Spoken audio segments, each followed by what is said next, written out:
back to another episode of Carpo's Thoughts, random things that I come up with. But this one's not so random. It's actually something that I've been fascinated with my whole life, which is sound, music, getting the right quality out of my speakers, out of my stereo system. And I guess in a way I could be a self-professed audiophile. But that word is dirty.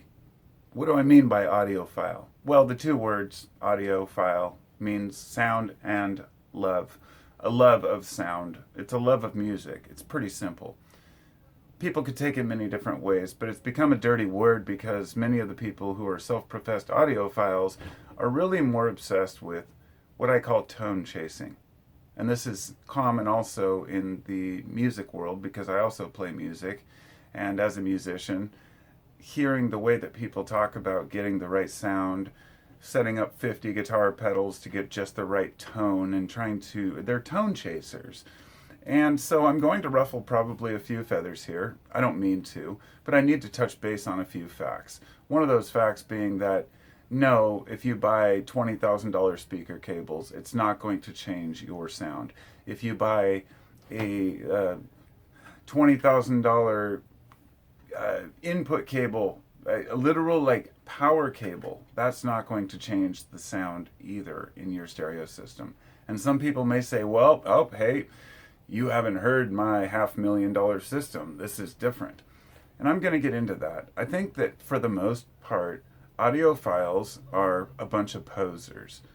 And I've made this video about probably 6 years ago, and it's called Speaker Cables, Does It Matter? Something like that. It's probably one of my most watched videos. I think it has like 100,000 views, way more than any of the others.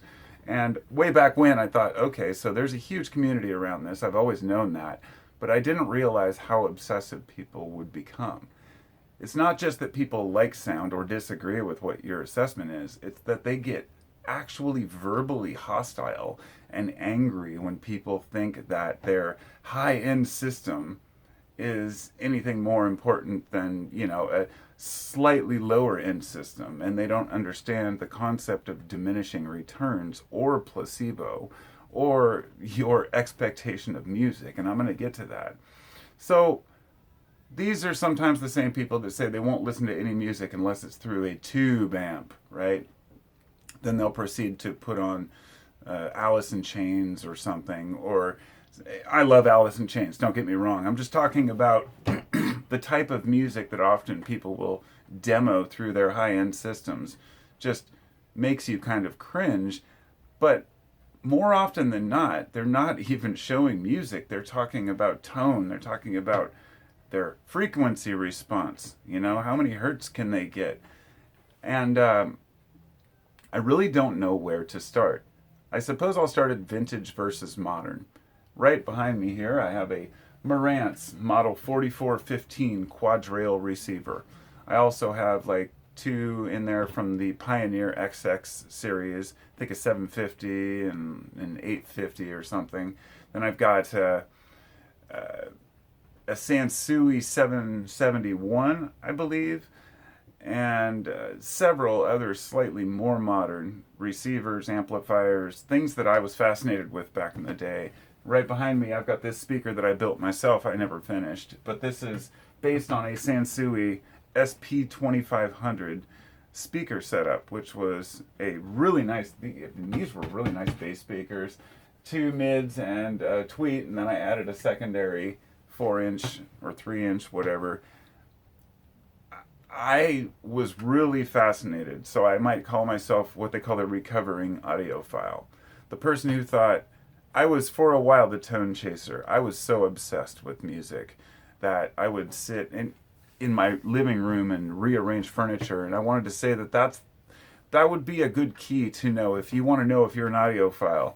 Have you ever rearranged furniture to get the right sound from your sound system? Have you ever sacrificed space in your living room to get your speakers in just the right position? Then you're probably an audiophile, but not necessarily a tone chaser, and that's important. So to start with speaker wire, as to an addendum to the video I made that I said that everyone complains that I'm wrong about, No, speaker wire does not really matter. And if you take lamp cord, literal lamp cord that you can buy for $5 a roll at the hardware store, and you compare that to a $1,000 speaker cable, and you do a side-by-side comparison, I guarantee you, in a double-blind study, people will not be able to determine the difference between those two setups. And look, if your system is worth $500,000, there may be a slight difference, but it would be imperceivable to humans. I mean, unless you're talking about the gauge of the wire. This is where it's important. If you're using like a 14 gauge or a 10 gauge, then that's totally different than using, say, a 20 gauge or a 24 gauge wire, which is a lot thinner and might not carry what you need. And if you're carrying bass frequency, often you need a lot more girth to your wire. It really helps. But often it's overkill. It's the same way that the wattage is overkill. When people say, oh, my stereo's 1,000 watts. I say, so what? This one is literally, it's a 4415 because it's 15 watts per channel. 15 watts per channel. It's 60 watts, and it gets... all the things that I left behind. Does it make me a... It gets loud enough. Need someone to it's all scratchy. It's been a minute. And that's what I was going to get to. Wish I could forget. And yeah, I'm listening to Prof through it. My point I was going to make is that this receiver was actually recovered from a basement my father-in-law when he passed, and this thing needs a lot of work. It's got all types of scratchy pots, but I sprayed it out and cleaned it out a bit. It puts out a lot of power, but the thing about this, it's called a Marantz, right? And most audiophiles will go, oh, it's a Marantz. There's something called the Marantz tax. It means if you buy an equal receiver with the same wattage, the same capacity, the same buttons, the same everything, it will cost half as much if it doesn't have the name Marantz on it. Even Goodwill was marking up like some shitty 80s Marantz receivers for like $150 for this total piece of crap that was not even worth close to that, because people think a name means quality. It's like Bose stereos. At one time they were good. My introduction into the audiophile world was when I went to California when I was a teenager to kind of escape a issue I had with growing cannabis and all these problems. And I was kind of running away, and I stayed with somebody I knew, and they had this Bose. It was one of those Bose Wave radios, kind of curved around, and it had the just built-in one, thing. And I brought my Sublime CD, and it was 40 Ounces to Freedom. And I put it in, and I heard the first song. Boom, boom, boom, boom, boom. And I was like, I've never heard that bass before. I've had all these stereos, and I've never heard that bass before. And I was pretty fascinated with the fact that I was hearing tones and subtle hints that I'd never heard before. So what I'm getting at here is like, it's the same thing as when I came back from Goodwill one day. I bought this, I don't even recall, I think it's a Denon. Not a Denon. Maybe it is a Denon, but it's a small, like, tabletop model, all-in-one CD player, radio, mini receiver amplifier kind of thing, that for like an office or something. I bought it, brought it home, hooked it up to a couple bookshelf speakers. I think I was using ones just like this, which are some 70s, Realistic is the brand name. You get these at Radio Shack, and it's just got a little, these are still high quality, a good, is that a 3-inch or a 4-inch? I always get confused. I think it looks like a 3-inch, but it's probably a 4-inch. But then it's got a little dome tweeter in here, and this thing sounds amazing. It puts out some just great sound for just the little speaker it was. And the reason is, and what I'm getting at, in the 70s, there was the stereo wars. This was when all these different companies were competing to make the best stereos. And it's well known that back then they were spending a lot more compared to how much they were making than they are today. They make total boxes of shit. Like, the size of the stereo is irrelevant to what's in it these days. But back then, they were cramming them full of stuff.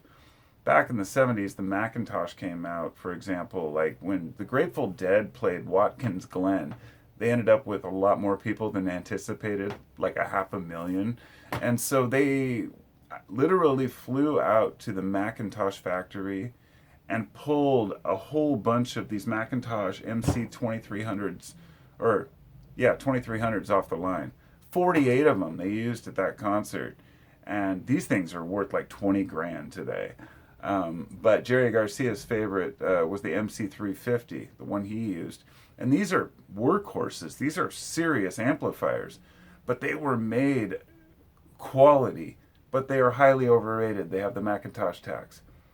And I'm a carpenter. Look, I worked for this guy for like 2 years on this lake house.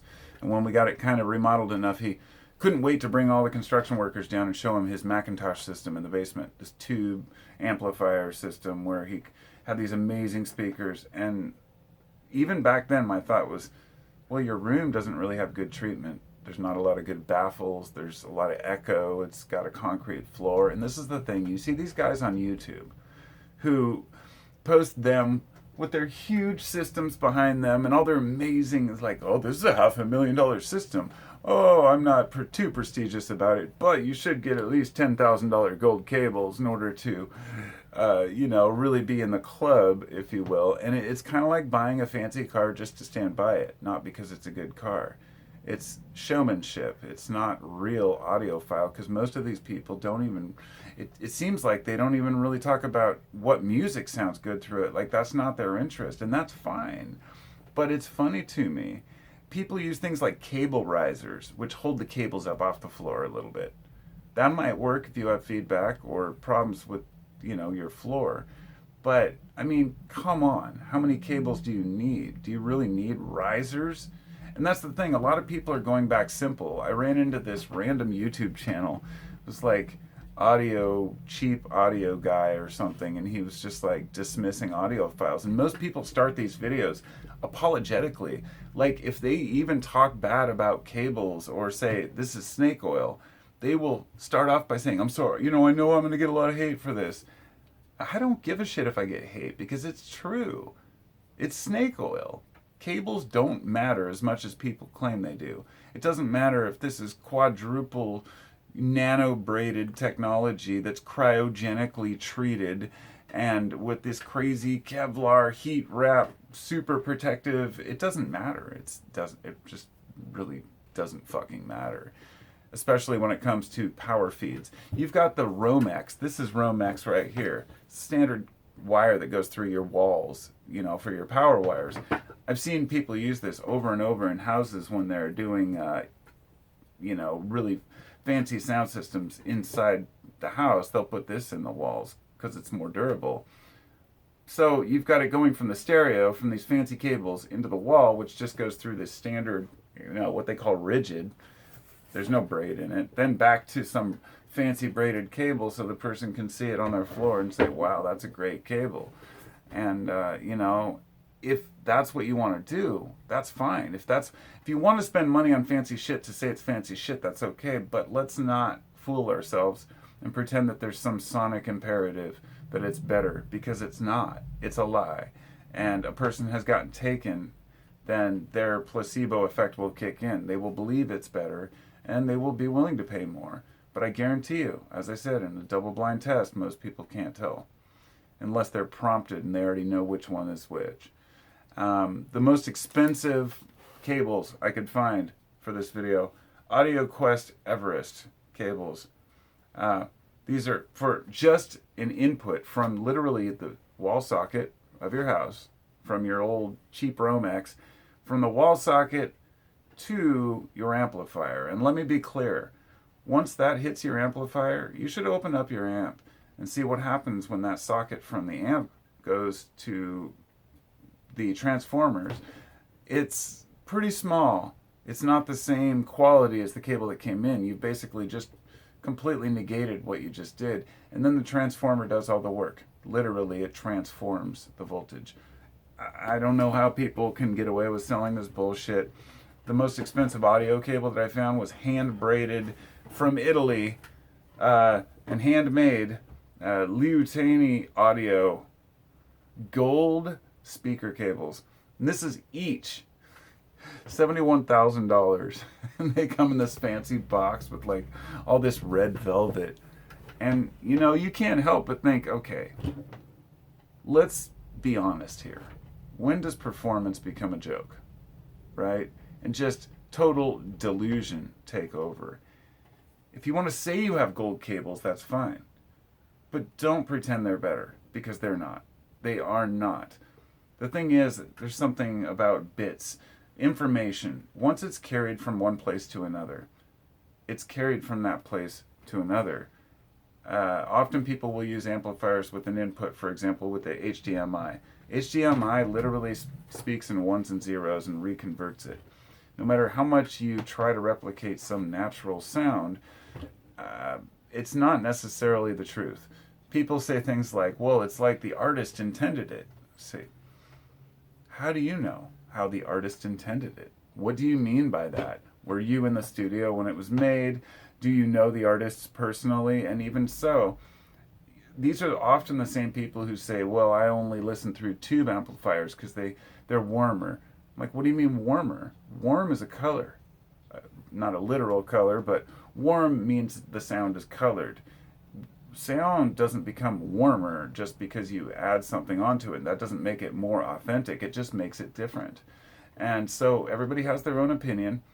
But my only intention here, and I want to make this clear, is that you can go out and you can get yourself a system that is sonically equivalent to a, quote, hi-fi system for under $1,000. You don't have to spend $500,000. And for people who say, holy shit, $1,000 is still a lot, if you go out and you buy used and you're really looking, you can buy a good pair of speakers and a wonderful amplifier, vintage or slightly modern. The thing with vintage is it often needs recaps. I mean, you've got circuit boards. You know, they're very simple concepts, but all kinds of things on here can go wrong. And the older circuit boards, they tend to be okay, but you need to recap. You put new capacitors in there.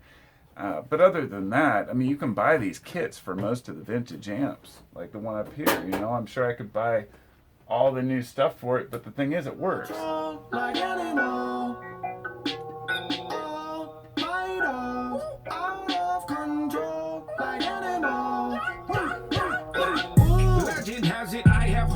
Has good bass on it. I like it. Well, the speakers do. It's got like two 12s and then two mids and then two tweets.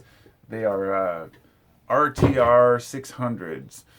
And I picked them up from a guy when I didn't intend to buy them. I was buying something else, and I was like, oh, wait, maybe I did go to buy those. And I picked up something else. At any rate, got them from a guy on Craigslist for like $75 or something. And they are like 4 feet tall, and they just kick ass. But like I said, it all depends on what you need. So $75 for these speakers, and I can get a nice receiver for like that off Craigslist for like $150. So you're looking at like $225 for that. Then you can go out and buy standard speaker wire, a regular input cable, and not worry about all this audiophile bullshit. The thing is, you'll hear people, like I said, these guys talk about how, oh, you know, my range of my stereo goes up to 40,000 hertz, right?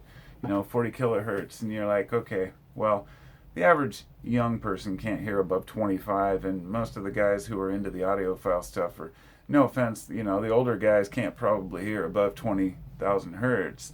It's going right over your head, literally. You're not hearing any of it. And so it becomes kind of pointless. I feel like it becomes almost a prestige thing instead of a music thing. But to each his own, right? I even read that shielding can work against you, that it somehow can impede the wire, and the impedance in the wire can cause more problems than it's worth. And often you don't need shielding, and this really depends on how many power cables and how much crap you're running. If you've got 100 cables, yeah, you're probably going to want more shielding. But if you've got a simple system, man, it can sound phenomenal. You know, people really overthink it. And I know, because I was one. Like I said, I'm recovering from that from years past, where I would spend like 3 or 4 hours, not every day, but in a day, rearranging my stereo, sitting down, saying, I need to move it over here. And I consider myself pretty damn savvy when it comes to sound. I've tried some really nice systems, some pretty average systems, and some crappy systems. And I'll say the really crappy systems, especially from a bad year or a bad brand, you can totally tell they're flat and they're junk. The Pioneers tend to have more bass response. So the amplifier does matter. But I have a Yamaha natural sound receiver amplifier, or it's just an amplifier. It's great, I love it, but it does seem kind of flat, so I end up coloring it with a little more bass because I like a bassy response. That's me.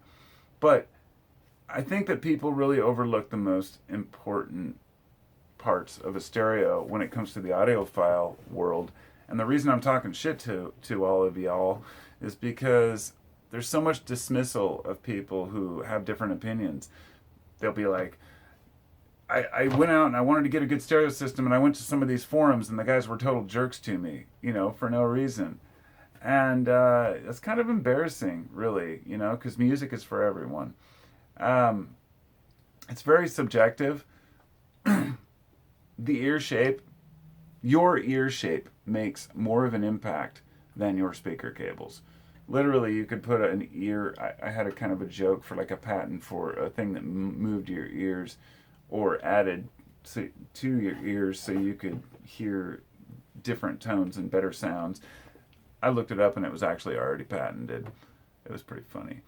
The ear shape, the room shape, and the room treatment. Like I said, I see these guys with these huge systems that just have concrete floors and no padding up anywhere. It's ridiculous.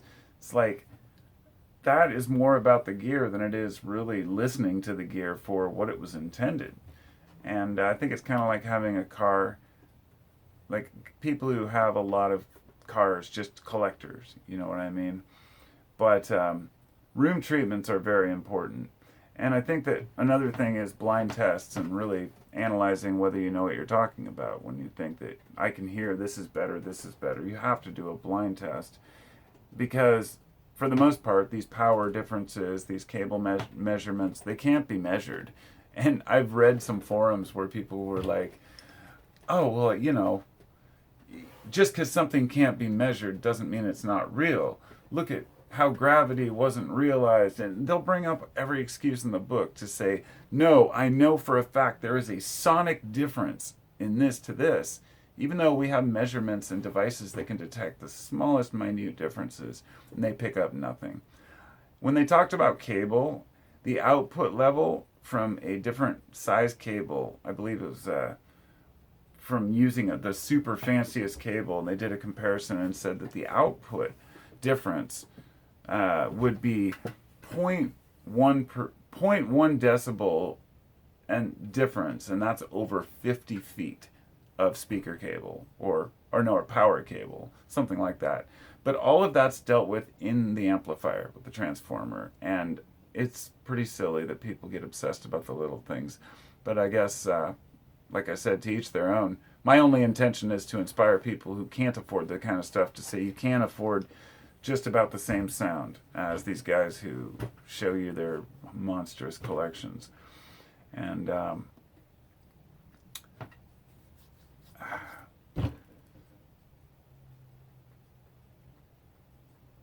what does matter in a system? The most important things. I'm going to run through the list. It's pretty simple. Speakers, first of all. Speakers. Not first and foremost, but source material would be first. Okay, source material. What are you listening to? Is it some crappy, digitally recorded on GarageBand music, or is it a studio, recorded 16-track, recording that was put straight onto tape or vinyl, and you're listening to a record, direct-to-disc recording or something, right? Big difference. So, source material first. Then, speakers. I think speakers are more important than the amplifier because the speakers are going to have the reflexivity that you need or the difference in ability to handle highs and lows. And also the position of those speakers. Where are they located? All of that's important too. Third, amplifier. Amplifier should have a good low total harmonic distortion. It should be something that functions well, that doesn't have a lot of, background noise and crap like that could interfere. And but generally, you know, as long as it's over a few $100s, you're for a new, amplifier, you're usually doing okay. But there's a lot of junk out there today, and I'd almost prefer to buy something a little older, even 5, 10 years older, just to get a better deal on a high quality one, because it's kind of hit and miss. But like I said, I'm not here to tell you what's good and bad, just that you can afford it for a reasonable price. So far we have source, we have speakers, then we have amplifier. But the other three, which may be more important than those, honestly, are room shape, and room treatment, which means where are the baffles? Do you have any cloth up? You can hang a tapestry on the ceiling, and it will, or on the wall, and it will totally change the sound. That could be good or bad. Sometimes I've had some speakers angled out, and I could use a 2-speaker system to also get surround sound by catching the feedback bouncing off the walls as well as the ones hitting me, and by using flat walls. And like I said, it really depends on you sitting down and trying all these different things. So, like I said, we have source, we have speakers, we have amplifier, but we also have room shape, ear shape, and brain. And the brain one, I think, is overlooked a lot. I heard one guy point it out pretty well. He didn't seem to understand why, but he said, I don't get it. He's like, I know people think that, certain cables sound better or whatnot, but, he goes, music sounds better to me different depending on the day. I was like, that's exactly it. Because music sounds better to us when we have higher levels of serotonin. That's just a fact. This is why MDMA, which is serotonin, let's just put it this way. When you're feeling really good, music sounds really good. Sometimes even your favorite songs can just be grating and annoying. So when you're doing a comparison, even your intentions in the back of your mind, or feeling irritated about something, or ecstatic about something, that can alter the outcome. So your brain is big, but like I said, the ear shape too. Push your ears out and listen to the song when you're sitting on your couch and see how different it sounds. And think about the guy whose ears are out like that, and how something with a slightly higher pitch might not sound good to him. And that's why it's subjective. That's why it's important to realize that there is no one type of music sounds good, or one level, or one treble level, or bass response, or whatever it might be. I just think that when people spend thousands of dollars on gear that they didn't need to, they want to justify spending that expense. Like I said, the idea that tubes are warmer. Like I said, music isn't warm. Music is music. I know that I like warmth in my music. When I listen to my Pioneer receiver, it has a super warm bass response, and it's just, you can't explain it, right? There's something there sonically. But that's an amplifier. Amplifiers are loaded with circuits. This is just a simple circuit board right here out of just a mixing board I had, a Vestax mixer for DJing. And it's just, when you think about the amount of circuits that are in a basic receiver, especially back then, it's just an amazing amount of phenomenal work, and knobs and soldering, capacitors, and diodes of every type. The idea that people would put these things together is amazing. And some of the vintage ones really went above and beyond. And so you can get a pretty damn good quality vintage receiver for a lot better price than some of the newer stuff, which can be about the same, in my opinion. There was something that happened after the stereo wars of the 70s, when brands were trying to dominate the market. So what they would do was make the best they could, and they'd even sacrifice, profits, and make it just with a very slight profit margin, just to try to get their names out there. That worked to the advantage of the consumer today, who can pick up, a 100-pound receiver and be like, damn, that's how much? And it can be cheaper than it cost back then, and be just as good as back then. But after the stereo wars were the loudness wars, and this happened in the 2000s, it became a nightmare. Studios wanted to make the loudest music they could. Like Metallica, Death Magnetic is a well-known album that was just over the top. Like, people would push the levels to almost clipping. This is so it would play better on the radio, And so all the levels were basically the same. Compression, compression, compression, digital crap, and artifacts, and then people compressed them into MP3s, which lose a lot of the original music. So yes, there is a difference if you sit down on a good stereo system and listen to records, and I love to do that. And it's just a matter of what parts really matter. So, like I said, the stereo, the source, the amplifier all matter. I didn't include turntables because that's a totally different story. The needle is crucial. The needle is more important than a marble platter or any of that, but you don't need a $1,000 wooden Audiophiles custom-made needle carved out of rare tortoise shell or something. Spending money on stuff like this does not make you an authority on music. It doesn't make you an authority on sound. It sure as hell doesn't make you an authority on anything. It makes you biased. Because when you've spent this amount of money, you're not trying to, be rational and say, oh, that amp might sound just as good as mine, even though it was a tenth of the price. No. You've got to defend yours as being better, and I understand that. The fact is that most of the time it's just not true. The lies about audio cable, the snake oil bullshit that you will see if you visit these websites, which I have. Over the years, I've been a stereo fanatic. I love music, and I do consider myself an authority on music and tone.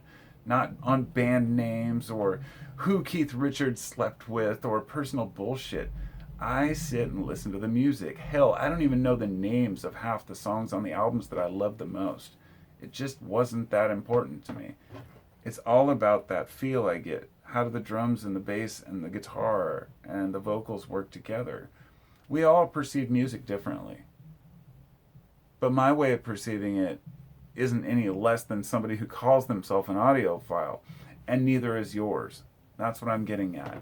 It's about the experience we have in our life. And some of the guys who are into this are really obsessive, and that's why I stopped talking about it on YouTube. But the reason I'm coming back is because these meter maids continue to post random shit on YouTube, and it's just funny to me to hear them try to justify their purchases. And I say meter maids, it's kind of a slight that I came up with myself, because audiophiles, quote, are embarrassing, and they're embarrassing to people who really do love sound and love music. I'm an audiophile myself. So I call them meter maids, because they're the ones who love to watch the meters. You'll often find them by the fact that they literally put a blue meter as their icon in their forum discussion or their channel. Like, look, there's a meter that measures the output that's going out to my speakers. This is amazing. I'm going to take a picture of this and make this my icon. And no offense, I'm sure there might be at least one guy out there reading this who's like, hey, that's me. But, come on. We get it. Some people can afford shit, other people can't. But I've never been a big fan of people who brag.